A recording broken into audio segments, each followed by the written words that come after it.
राधे राधे। कैसे हैं आप सब? मैं हूं आकांक्षा और आप सबका बहुत बहुत स्वागत करती हूं आपके अपने YouTube channel Krishna magical world में। आज की वीडियो में मैं आपको मैं हूं कृष्ण नाम की जो डॉक्यूमेंट्री सीरीज है प्रभु श्री कृष्ण जी की, उसके भाग 2 में गोवर्धन पूजा में श्री कृष्ण ने इंद्र को क्या वरदान दिया था और इंद्र ने श्री कृष्ण जी को किसकी उपाधि दी, यह सब सुनाऊंगी। चलिए शुरू करते हैं। ओम गण गणपते नमः। मैं हूं कृष्ण। गोवर्धन पूजा भाग 2। शरत काल के आगमन पर समस्त ब्रिजवासियों को श्री कृष्ण ने इंद्र का उत्सव की तैयारियां करते हुए देखा। बड़े बूढ़ों नर नारे में कौतूहल और उमंग देखकर उन्होंने पूछा, ये इंद्र यज्ञ क्या है? तब नंदराय जी कहने लगे, बादलों और जल के स्वामी देवराज इंद्र हैं, उनकी पूजा से ही बादल जल रूपी अमृतमय जल की वर्षा करते हैं और समस्त प्राणी उस वर्षा से उपजे अन्न का उपयोग करते हैं। इसी अन्न से हम देवताओं को भी तृप्त करते हैं। वर्षा से बड़े हुए अन्न से तृप्त होकर हमारी गौएं पुष्ट होकर दूध देती हैं। मेघों के बरसने से अन्न और हरी घास का अभाव नहीं होता। इंद्रदेव ही सूर्य की किरणों द्वारा पृथ्वी के जल को खींचकर मेघों द्वारा वर्षा करते हैं। इसी कारण हम सभी इंद्रदेव की पूजा करते हैं। श्री पराशर जी बोले, नंद जी के ऐसे वचन सुनकर मधुर मुस्कान बिखेरते हुए श्री कृष्ण जी कहने लगे, हे बाबा, हम न किसान हैं और न ही व्यापारी। हमारे देवता ये गोए हैं। तर्क शास्त्र, कर्म कांड, दंड नीति और वार्ता नामक 4 विद्याएं हैं। इनमें से वार्ता के विषय में सुनो। वार्ता नामक विद्या कृषि, वाणिज्य एवं पशुपालन नामक 3 वृत्तियों को आश्रयभूता है। जो प्राणी जिस विद्या से युक्त है वही उसके इष्ट देव है, वही पूजा के योग्य है। और जो प्राणी फल प्राप्ति की इच्छा से पूजा करता है उसका यह लोक और परलोक दोनों बिगड़ता है। खेतों के अंत में सीमा है, सीमा के अंत में वन तथा वन के अंत में पर्वत है। वे पर्वत ही हमारी परम गति है। हमारे घरों में ना तो किवाड़े हैं, ना ही भित्ति के अंदर रहने वाले, अर्थात हम सभी जन समुदाय हैं। अतः गृहस्थ किसानों की भांति हमें इंद्र की पूजा नहीं करनी चाहिए। हमें इंद्र से क्या प्रयोजन? हमारी देवता और देवी तो ये गोई और गिरी पर्वत हैं, इसलिए गिरी यज्ञ और गो यज्ञ करना चाहिए। अतः आज संपूर्ण ब्रज का दूध एकत्रित कर लो और पूजन की अन्य सामग्री भी। तत्पश्चात हम सभी गोवर्धन पूजा करेंगे। इस विषय में किसी प्रकार का सोच विचार मत करो। गोवर्धन की पूजा होम और ब्राह्मण भोजन के उपरांत शरतकालीन पुष्पों के सजी हुई मस्तक वाली गौओं से गिरिराज की प्रदक्षिणा करेंगे। कृष्ण के वाक्यों को सभी ने प्रसन्नता पूर्वक अनुमोदन किया और आज ही गिरि यज्ञ किया जाए, ऐसा निश्चय किया। श्री पराशर जी बोले, हे मैत्रेय जी, अपने यज्ञ के रुक जाने से इंद्र ने क्रोधित होकर संवर्तक नामक मेघों से कहा, अरे मेघों, मैं जो आज्ञा करता हूं उसका तुरंत पालन करो। कृष्ण की सहायता के बल से अंधा होकर नंद ने अन्य गोपों सहित मेरा यज्ञ भंग कर दिया है।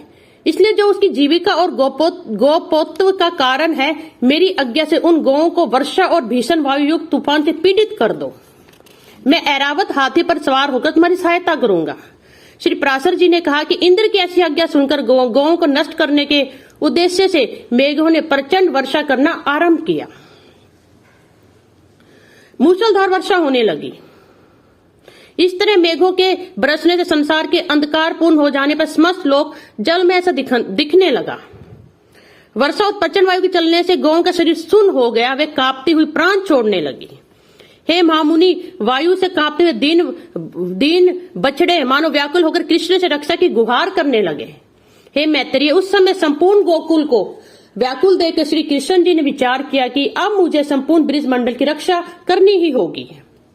अब मैं धैर्य पूर्वक विशाल शिलाओं से युक्त इस पर्वत को उखाड़कर एक बड़े छत के समान धारण करूंगा। ऐसा विचार कर उन्होंने गोवर्धन पर्वत को उखाड़कर अपनी माया से एक हाथ पर उठा लिया और हंसकर गोपों से कहने लगे, आओ शीघ्र ही इस पर्वत के नीचे आ जाओ। मैंने वर्षा से बचने का प्रबंध कर दिया है। यहाँ वायु वर्षा का भय नहीं है। उनके इस प्रकार कहने पर समस्त गोप गोपी अपने गाय, बछड़ों और चक्कड़ों तथा बर्तन भांडों सहित पर्वत के नीचे चले आए। गिरिराज को भगवान वासुदेव निश्चलता पूर्वक धारण किए रहे। 7 रात्रि तक महाभयंकर मेघ बरसते रहे, किंतु श्री कृष्णचंद्र ने गिरिराज को धारण कर गोकुल की रक्षा की। तब अपनी प्रतिज्ञा व्यर्थ होने पर इंद्र ने मेघों को रोक दिया। उसके बाद समस्त गोकुलवासी वहां से निकलकर प्रसन्नता पूर्वक अपने स्थान पर आए। श्री कृष्णचंद्र ने गिरिराज गोवर्धन को अपने स्थान पर रख दिया। इंद्र की प्रतिज्ञा पूर्णतः भंग हो चुकी थी। श्री पराशर जी बोले, गोवर्धन धारण करके गोकुल की रक्षा होने के पश्चात देवराज इंद्र को श्री कृष्णचंद्र का दर्शन करने की इच्छा उत्पन्न हुई। सो ऐरावत पर चढ़कर गोवर्धन पर्वत पर आए और वहां संपूर्ण सृष्टि के रक्षक गोप वेशधारी मधुसूदन को गवाल बालों के साथ गोए चराते हुए देखा। यह भी देखा कि पक्षीराज गरुड़ अदृश्य रूप से पंखों से उनकी छाया कर रहे थे। तब वे ऐरावत से उतरकर एकांत में प्रीतिपूर्वक मुस्कुराकर बोले, हे श्री कृष्ण, मैं जिस लिए आपके पास आया हूं वह सुनिए। हे जगदीश्वर, आपने पृथ्वी का भार उतारने के लिए ही पृथ्वी पर अवतार लिया है। यज्ञ भंग के विरोध में मैंने गोकुल नष्ट करने के लिए मेघों को आज्ञा दी थी, किंतु आपने पर्वत उखाड़कर गोकुल की रक्षा की। आपके इस अद्भुत कर्म से ही मैं अति प्रसन्न हूँ। हे केशव, आपने एक हाथ पर गोवर्धन धारण किया, इससे मैं देवताओं को प्रयोजन सिद्ध हुआ ही समझता हूँ। आपसे रक्षित गोहों से प्रेरित होकर ही मैं आपका विशेष सत्कार करने के लिए ही आपके पास आया हूँ। आप गौओं के इंद्र हैं, इसलिए आज से आपका नाम गोविंद होगा। तत्पश्चात देवराज इंद्र ने अपने ऐरावत का घंटा लिया और उसमें पवित्र जल भरकर कृष्णचंद्र का अभिषेक किया। उनका अभिषेक होते समय गौ ने उस समय अपने सतनों से टपकते दूध से पृथ्वी को भिगो दिया और इंद्र श्री जनार्दन को उपेंद्र पद से अभिषिक्त कर देवराज पुनः बोले, हे महाभाग, यह तो मैंने गौ का वचन पूरा किया। अब पृथ्वी का भार उतारने की इच्छा से जो कुछ कहता हूँ वह सुनिए। हे पृथ्वीधर, अर्जुन नामक मेरे अंश ने पृथ्वी पर अवतार लिया है। वह वीर पृथ्वी का भार उतारने में आपकी सहायता करेगा। अतः आप अपने शरीर के समान सर्वदा मेरे पुत्र अर्जुन की रक्षा करिएगा। तब श्री कृष्ण ने कहा, हे देवराज, भरत वंश में पृथा कुंती पुत्र ने तुम्हारे अंश से अवतार लिया है, यह मुझे ज्ञात है। मैं उसकी सदा रक्षा करूंगा। जब तक मैं पृथ्वी पर होऊंगा तब तक अर्जुन को युद्ध में कोई भी न जीत सकेगा। अतः तुम प्रसन्नता पूर्वक जाओ और अपने पुत्र के लिए किसी प्रकार की चिंता मत करो। राधे राधे, धन्यवाद।